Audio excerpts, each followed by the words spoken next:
I finally did it. I canceled my Bookish Box subscription. Here's why.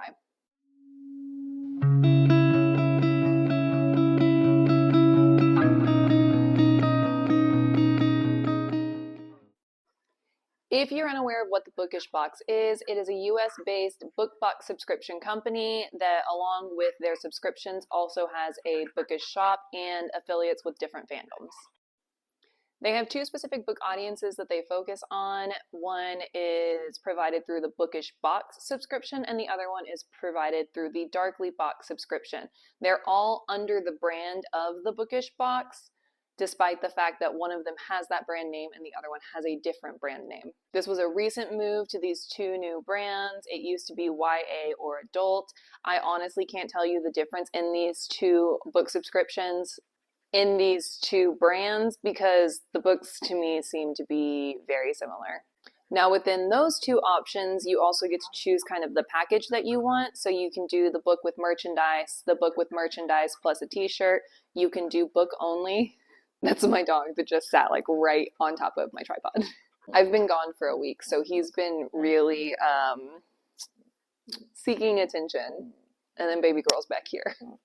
What I'll be speaking to is the book subscriptions with merchandise. I had both the Bookish Box and the Darkly Box, and then I had the Adult Box and the YA Box before they did that rename. I started my subscription in December of 2022, had the subscription for about 5 months before I canceled originally. So this is my second time canceling the Bookish Box. I canceled originally because within 5 months of having both subscriptions, at that point they weren't on a wait list, so I got on immediately, which was part of the appeal. I hadn't received any boxes. So I had paid $50 essentially per box for 2 boxes per month for 5 months. $500 and hadn't gotten a single box. So I went ahead and canceled my subscription because I was like, who knows if we're ever going to get them.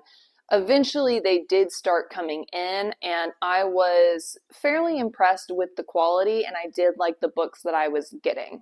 So this past summer in August, I signed back up and it has been a roller coaster. The first thing that I want to speak to is the quality of the content within the books. I know not everybody is a Goodreads reviews person. I personally am a Goodreads review person, and therefore before I would take the time to read the books, because there are so many books, my bookshelf's over here, so I always look that way. There's so many books to read that I have to really consider, are these books worth my time?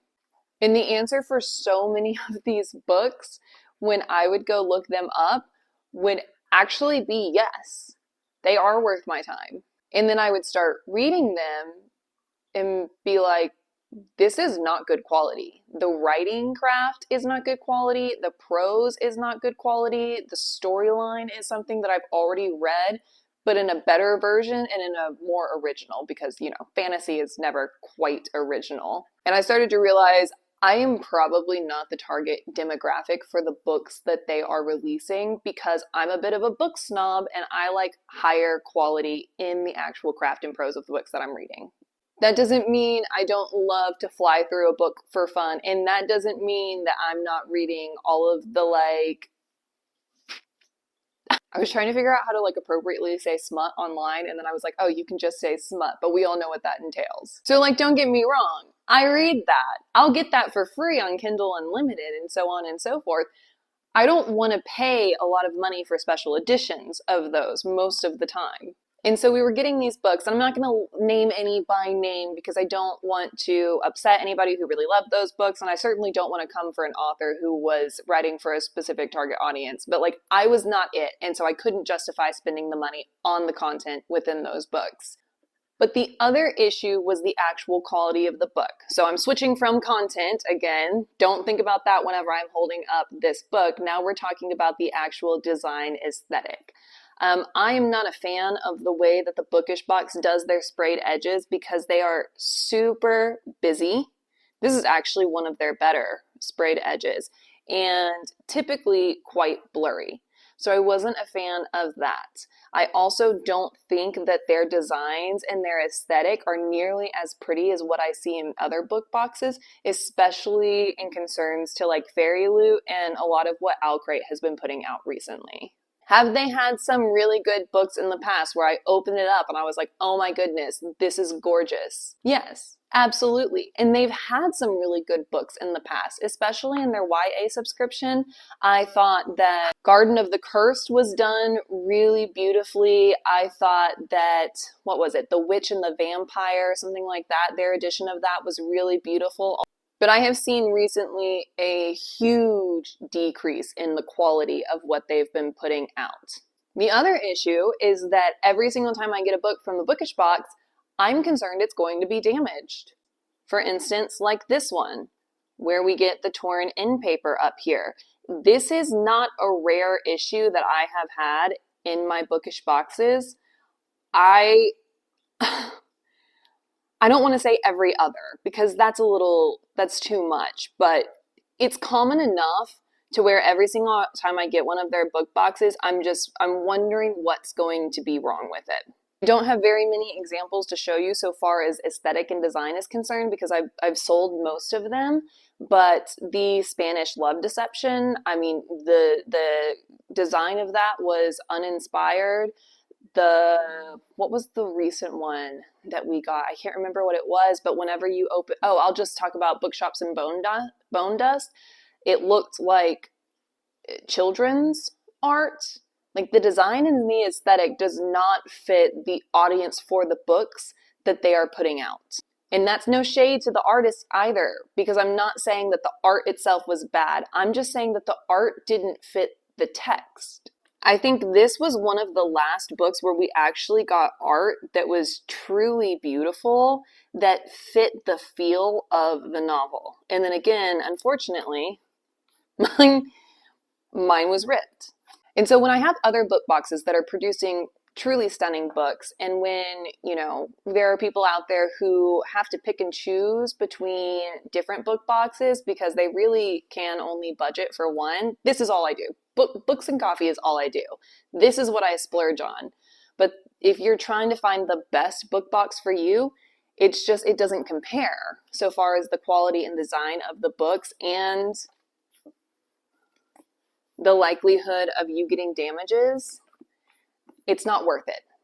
Now, I do want to point out that my experience with customer service, I didn't contact customer service for this book, but I have contacted customer service for other books with Bookish Box, usually respond same day or the next day, as long as you follow the protocol, which is essentially like writing your name in Sharpie on the book so that you're not reselling the more expensive ones and they know you're not reselling and trying to get free books. They do ship those books out. So I've never had an issue with customer service in Bookish Box. If you get a book that has some kind of damages or flaws, you can be confident in the fact that they will replace it or they will discount it. That being said, when you're constantly having to contact customer service because the books are coming damaged, it starts to get annoying. Or when the books are damaged enough to where you're like, well, I'm upset, but it's really not worth contacting them. Like wrinkles in the end papers where they haven't been glued down properly. I've had that problem. I've had issues where in the reversible dust jackets where the creases are, it's been like it's taken off the color of the artwork. Stuff like that where I'm like, I'm not going to contact them, but I'm also not pleased with this. Adds up. And then we have the items. So I'm just going to give you guys a couple of examples of the item quality. The first example I have, I actually don't have anymore because I just threw it away, but it was socks that we got in the box and mine had holes in them. So brand new socks that had never been worn before, but the stitching job was so horribly done that I pulled them out and went to put my hand in to see the design better, and my hand just went right through, because there was a big hole in them and I was like, and then there was also a hole up by the ankle and I was like, well, awesome. The next item that we're going to look at is this book sleeve, because again, I have a lot of book box subscriptions. So I've seen what quality book sleeves look like. And what they don't look like is having, I'm going to get this as close as possible to you guys as I can. They don't have uncut strings. If you can see this right here. Yeah, there we go. So they don't have that. They are completely done. They don't have stitching where if you turn it to the other side, you can see where they just kind of folded this over and then stitched it right here. because the item is actually well made in the other book boxes. So like again, right here, this is not how you create a book sleeve, because this first off doesn't look finished, and then if I were to really pull at this, because I did it on another one, actually I did it on another one because it was already coming undone, and so I pulled it, and when I pulled this, coincidentally, not because I had pulled this over here, this side actually did come undone and just started falling apart. That was another thing that I trashed. So I'm trashing items from the book box because they're unusable, because they're not well made. So again, we get really low quality, unfinished items. We've gotten multiple cork boards, and I think I mentioned this on my unboxing video. I stopped doing the unboxing videos for Bookish Box because I knew I was going to cancel my subscription. It comes up better on camera than it does in person, but this is almost unreadable in person. And also we've gotten so many just like little random cork boards. So the items themselves, like the items that they pick, are odd and not super functional. I did like the pens that we were getting in the Bookish Box, the fancy pens, until I actually started really using one and it broke. So I haven't used any of the others.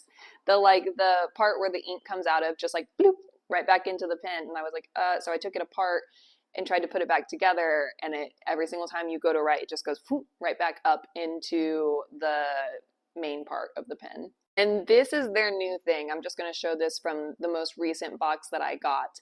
They have items in both their Darkly and their Bookish Box that are like tiered within the boxes, which I don't know. I don't like that. Like, just send everybody the same thing because you're paying for it. And if I see something that I wanted that another person gets, I'm like, well, now I have to go online and buy it, when you could have just sent everybody the same thing.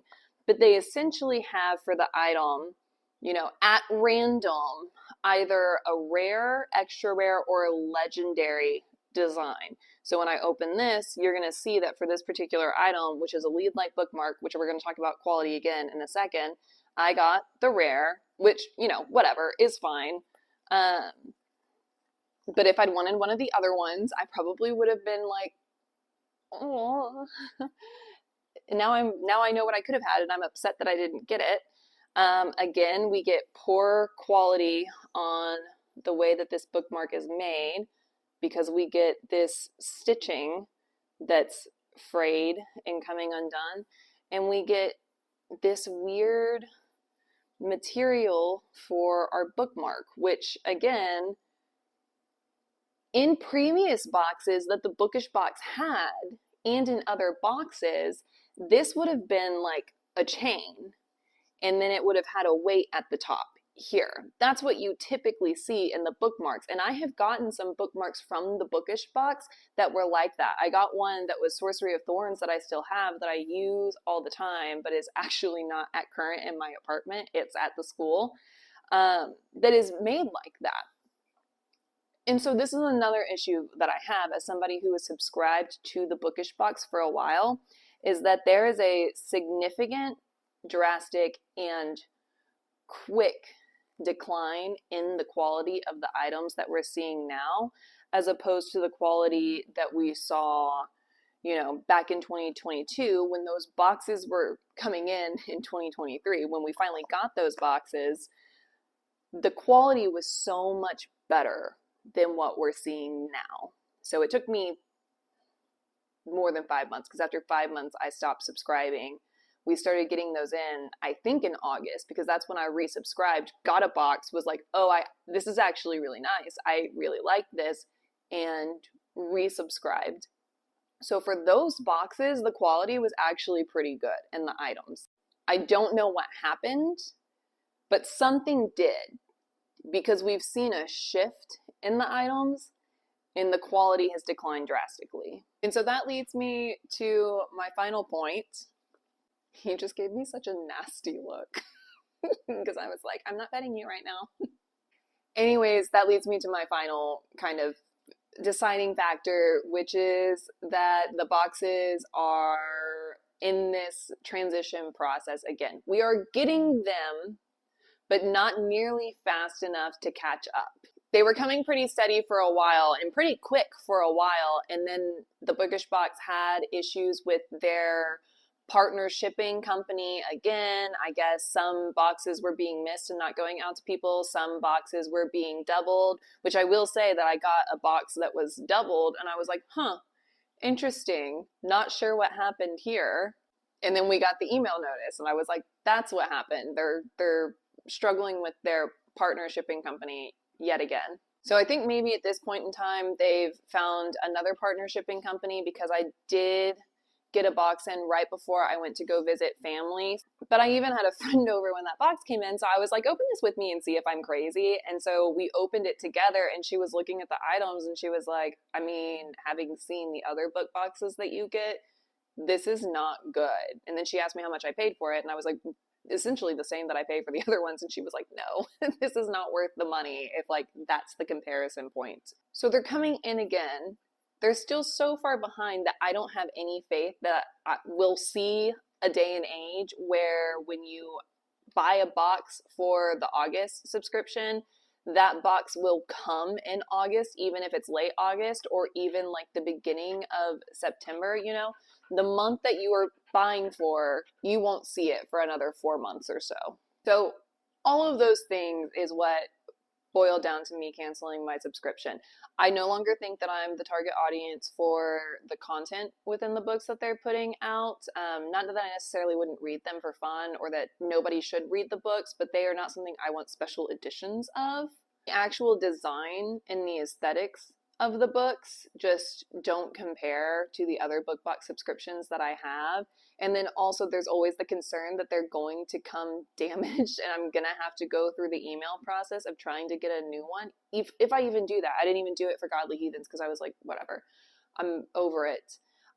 The very clear decline in the quality of the items, of the type of items that we're getting. I mean, we've got like 5 of these. We've gotten so many of these, and they're not that great. They're not nearly as good as the book sleeves that we get from Illumicrate or Fairy Loots. So that was a factor, and then also the delays in knowing that I am paying so far in advance and putting down so much money for boxes I'm not going to see for months. It doesn't make sense to me to have the subscription anymore. I gave them a second chance, and I don't think that that second chance was worth it. So if you're considering canceling your subscription because you already have one, these are things to take into consideration. If you're trying to decide whether the subscription is worth it or whether you should go with another book box, in my experience, go with another book box. So we're saying goodbye to the Bookish Box and the Darkly Box. They do have a shop. I will keep an eye on the shop because I like their mugs that they do occasionally. But it's not worth the money, in my opinion, in my experience. It might be worth the money for somebody else. I think that there are better options out there that are within a couple dollars of the same price. So if you are thinking about a book box subscription, I hope that this helps. And if you're interested in the other book box subscriptions, make sure that you go check out my unboxing videos because you'll be able to see the different content and the different quality. Anytime book boxes release the same book within a month, I've started doing book battle videos so that you can see what those look like together. Spend your money wisely, because I don't. Books are going to make me broke.